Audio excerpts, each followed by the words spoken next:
water. Get my little setup right. Hi loves, I feel like it's been ages since I sat down in front of the camera and did a proper sit down video. When I was on my way back from Italy, I put on my Instagram stories that you could ask me anything and that I would do a sit down Q&A when I got back. So here it is. One folk says, I want to live life as a creative, but I'm 54. Is that too old? No. You're never too old to start living a creative life. You were born as a creative and you will die as a creative because you are a human being. And creativity, our ability to be creative, to connect to the divine, which is creativity, never leaves us, not ever. Also, in terms of creatives, most people don't do their best creative work until they are well into the later stages of their lives, because it's a muscle, and when you're younger, I think you're much more impressionable and you are much more afraid than you are. You care more about what other people think. So no, in no way are you ever too old to live as a creative. Please, in fact, turn that into a positive affirmation as soon as possible.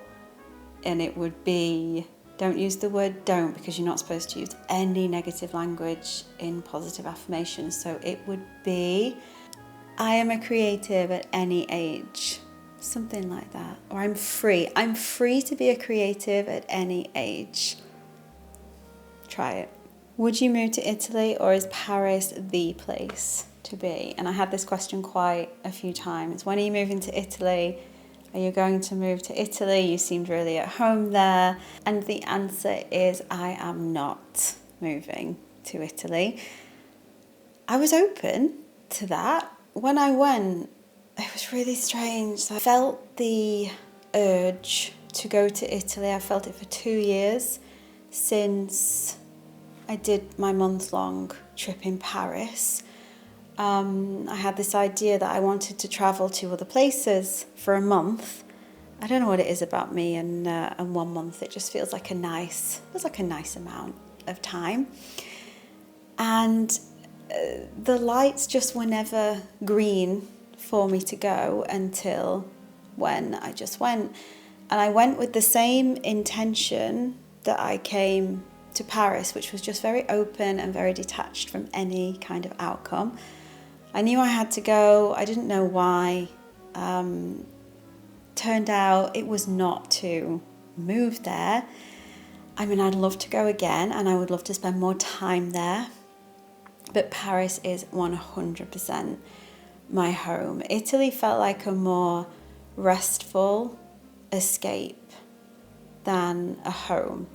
And what happened when I got back to the UK after my Paris trip was my world went very dark. And I remember telling you, like, distinctly, I feel like I'm in the wrong place. And it was a case of whatever I tasted in Paris, I have to go back. Like, I have to have more of that. I don't have that with Italy. I really enjoyed my time there. A blend of the two would be sublime. And I definitely would like to do more of these month-long trips. In the long term, what you may well see is a slow but sure transition to a life by the sea. But for now, Paris is most definitely my base. It is most definitely home. Woodland Chic asks, what happens with your book now? Okay, and the other purpose of me going to Italy was for sure to have the time, the space, the inspiration that I needed to finish the first draft of my first novel. What happens with it now is that I need to not look at it for a while. Writing a book is a lot. It takes a lot of energy, and I always underestimate that. I did the first time and I did this time. It feels so different this time because what needs to happen now, because it's fiction, it's very different to non-fiction. And as you know, my first book was non-fiction. So I'd already sold that. The way it works is that if it's non-fiction, you write a book proposal and then a publisher will buy the book based on that book proposal. When it's fiction, you need to write the whole thing first. So it's a very different process. I need to not look at it for a while. It is very much a rough draft right now. Yes, I've written a book, and that is the most incredible feeling. It wasn't glamorous, by the way, when I finished it. I wrote in all these beautiful locations, which I filmed and I showed you in the vlogs, but I am a deadline girl and I can be quite naughty with deadlines. So I left it right until the last minute. But that was the agreement with myself in Italy, was I am not going home until I finish this book. I actually finished it in Rome train station while I was waiting for my train. That's when I crossed the 60,000 word mark. And it just felt so strange because I had written so many words. That's the thing. It was the same when I wrote my first book. You just can't believe how many words there are. It's just so big and massive. And I felt this sense of relief, and I felt this intense sense of excitement, but there was no one to share it with. But there were also so many people around me, and Jerry Maguire style, I literally wanted to jump on the table and scream and shout. But I was in a random Paul cafe in Rome train station. Everyone would have thought I was completely nuts. So I sort of just sat there very quietly and felt really proud of myself and excited.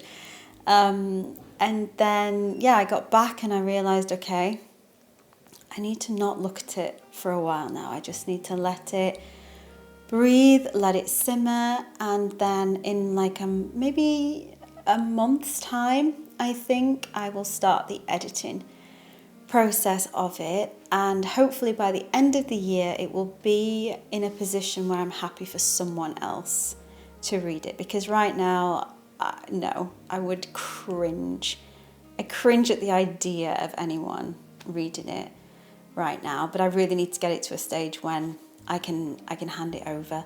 And I need to find a book agent, which people have been telling me I've needed to do for years.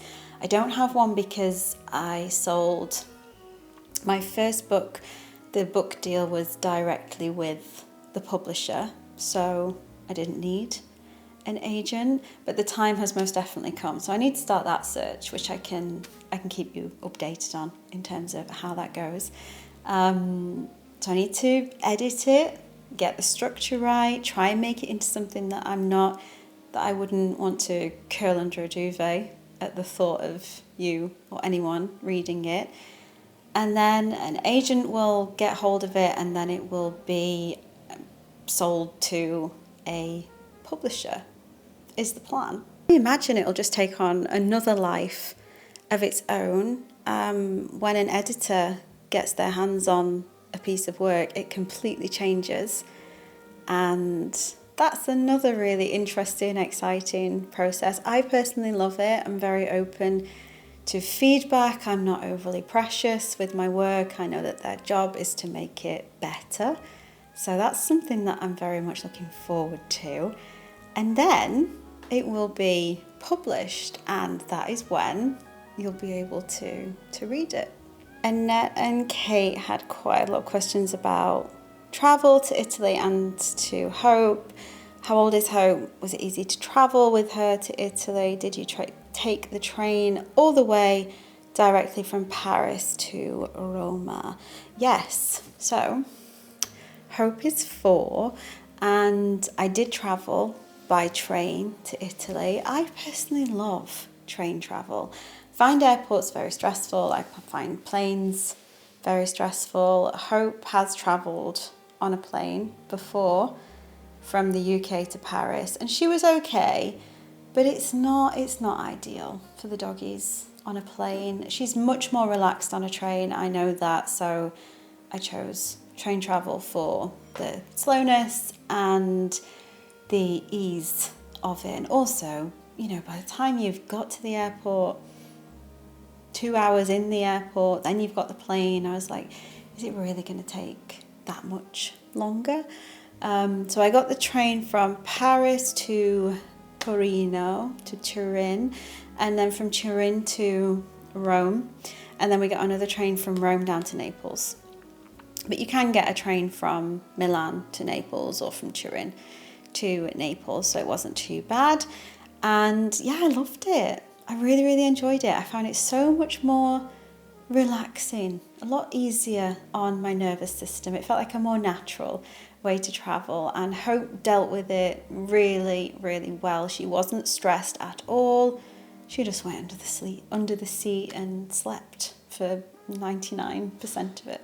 Oh, another businessy one. I'm pivoting my business towards writing a blog, possibly YouTube. Do you have any advice? Yes, I have a lot of advice. I will share a link to the video that I made about how I personally built my business online, slowly but surely. But my main advice is to focus on two things. Focus on the quality and try to get as good as possible at your craft, whatever that is. Always do your best with that. Focus on the quality of your work, and then focus on building relationships. Those two things are by far the most important. And the third thing I would say is to keep showing up. That's it. By far the most asked question: are you dating anyone? If it's not too personal, are you dating anyone special? Did you meet him yet? Your soulmate. I am not dating anyone right now. I am very, very single right now, and happily so. I'm doing a lot of inner work. I'm doing a lot of inner growth work, and I'm focusing on self-love, which has been much needed. You know, one of the biggest lessons that I have learned is that, and it's a line from Bell Hooks' book, All About Love, you cannot expect someone to love you in a way that you do not and cannot love yourself. So I'm very much back to basics and working on things that I want to nurture and nourish so that I can be the best version of myself, and for my person who, you know, I am someone who very much believes in soulmates, and I believe in lifelong love, and I believe that love conquers all. But I know that where I am right now, I need to energetically align with the love that I want to receive. So I need to be it before it will appear. And it's really interesting. I mean, one thing that I did was write down all the ways that I want to be loved, what I would like ideally in a soulmate, in a partner. And then, you know, I committed to being those things by myself. And what's happening is that the more I do that, the more whole I feel within, the less I feel like I want. Not that I want, but definitely the less that I need. And that feels really, really nice. I feel very connected to very connected to my heart and my soul right now, which feels so good every single day. And I'm also practicing honest, heartfelt connection with both myself through self-love, but also with my friends. And in particular, communication, honest communication, which is something that I know it's something that I have struggled with, which can surprise people as a writer. And yes, I can write you a love letter, I can write you a sonnet, I can write you a poem, but to actually sit down in front of somebody for me and tell them how I'm feeling openly has historically been very, very difficult. If I can do that with you, then I really feel safe and I really, really trust you. So I know the first step there is to create emotional safety within myself, within my own world. There's a quote by Brianna. I'll have to find it out and put it on the screen for you. It's about the garden that you grow. But I very much feel like that's where I am right now, growing a beautiful garden for myself and my soulmate to enjoy for years to come. And I'm feeling very patient about it all and very hopeful, and I have a lot of faith, and I trust in the divine timing of my life, and I trust that the universe is aligning the perfect relationship for me. Ria asks, how do you deal with anxiety of being alone and having creative, unstable income? Okay, anxiety of being alone. One of the best pieces of advice about the anxiety of being alone that I received was from my therapist, and she said that we're always alone, Jess. Whenever not being alone is an illusion, because you're always alone. It is always just you in your body, in your mind. AKA what she was telling me was to get very comfortable with being by yourself and to not panic about it. And I very much got to that place. I enjoy alone time. I feel absolutely fine with being alone. I don't feel any anxiety around that. And the more I build a solid foundation, a solid relationship with myself, the more that melts away. I also have friends and family around me. I have hope. I feel like I'm constantly surrounded by love from others, and also love for myself from myself. So that definitely eases that. In terms of the unstable income as a creative, this is something that I have just learned how to live with over the years. It is part of the game. The way that I deal with it is I keep my outgoings, my fixed outgoings, as low as possible. And I'm very financially aware. So I have a fixed emergency fund of 6 months that I never touch. I know that's there. If I don't earn anything for 6 months, I know all my expenses are covered. It helps, and I worked really hard to build that up. But honestly, and this might sound, I'm always a bit cautious of saying this, but this is the truth. I honestly live in I live in quite a delusional state most of the time, where I just believe and I just know that things have worked out and things will work out. If I look back and I think, all those times I was so worried, I was so afraid, and I look back now and everything was fine. Everything is fine. So everything is going to be fine, and I trust that. But yeah, the two biggest practical, logical things are to keep my outgoings as low as possible. I don't have any debt. I have a very firm debt-free policy across my entire life and have done since my 20s, which allows for a more flexible income. And then, yeah, keeping a 6-month emergency fund. Boring stuff, really, but that's how it works for me. Rach asks, how are you? You guys are honestly the sweetest. Like, our community is pure gold, in my opinion. It's so caring, it's so compassionate, and just thank you for being a part of that and keeping our little corner of the internet so special and magical. I'm really good.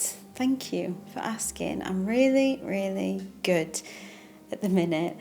I was on my way home the other day, and I was on the 6 line in Paris, which, if you've never taken the 6 line, never been to Paris, if you are in Paris, take the 6 line. It's my favourite. It's so beautiful. And there's this piece of it where you go over the Bir Hakeim bridge and you can see the Eiffel Tower through the window, and it's just so magical. And I was sat on the metro looking up at the Eiffel Tower, and I started to cry because I genuinely just felt so happy. And I was thinking about when my mental health was at its worst a few years ago, and I was really in the middle of a nervous breakdown. Like, I couldn't get out of bed. I was having panic attacks constantly, but every week I was having a pretty severe panic attack. I was seeing my therapist twice a week at the time, and I remember her saying to me, Jess, you need to think about the future. You need to think about what it is that you want, what it is that will make you happy and who you want to be. And I remember feeling so blocked when she said that to me and thinking, the future, happy. I couldn't even comprehend. I just wanted to be able to get out of bed and clean my teeth, and in an ideal world, create something every day. And I thought how I could have never imagined the life that I have now then. I couldn't, no vision board could, I thought, I'd love to go to Paris for a month, but I never imagined that I would move here, and then I never imagined that I would love my life so much here. And in that moment, I just felt so grateful and held by the universe and reassured that everything is temporary. And I'm sharing this for anyone who maybe you can relate to it. Maybe you've been in a not so great place, or you're in that now. I don't know, but I felt so reassured that everything is temporary, everything passes, and that the universe always expands, and that there's no need to feel afraid of the unknown, that you can create the kind of life that you want. But you also, it's a Mary Oliver quote this, but she said, I'll put it up, she said something about hold space for the unimaginable. There are things that you don't even know are possible for you that are coming, and then I just felt even more excited for the future. Thank you so much for all the questions. So nice to feel like we sat down and had a proper chat. Looking forward to talking with you more in the comments, in DMs, as always, and I'll see you soon.